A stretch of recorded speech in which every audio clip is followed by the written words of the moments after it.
Jika kita boleh. Motor kita boleh. Bang boleh panggil dua. Boleh angin dua. Dia tak angin dua dia. Hadi angin dua. Hadi panggil dua ni panggil apa? Angin apa ni?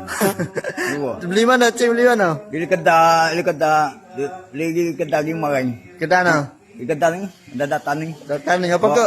Bawa latas je abu. Oh, apa ke? Dia beli, dia tak jebu ada awal mata. Dia ni berimu. 1,500. minta mata lawa. Hak baru kau tak panggil dua. Baru. Hak baru dah. Oh, ni tengok ni. Lepas tu cik buat kelek lah. Boleh main. Buat kelek makan, buat kelek mana? Dia bayar nyari tu, kau bayar tu bayar duit. Kalau dia kata itu ada ambil ni. Oh, bayar duit dulu tak buat kelek ke? Ada kelek lagi. Bawa kelek lah. Gimik main bawa kelek main dulu. Buat kelek mana bawa kau buat eta? Bawa kelek. Bawa kelek. Bawa biar nah. Bawa kau hotel kelek. Siapa rumah biar nah? Apa semua lele ke belah tu. Kai di data tu. Oh, kaya dulu, relax dulu. Ni tengok mutu je ni. Mutu Mr. Chen.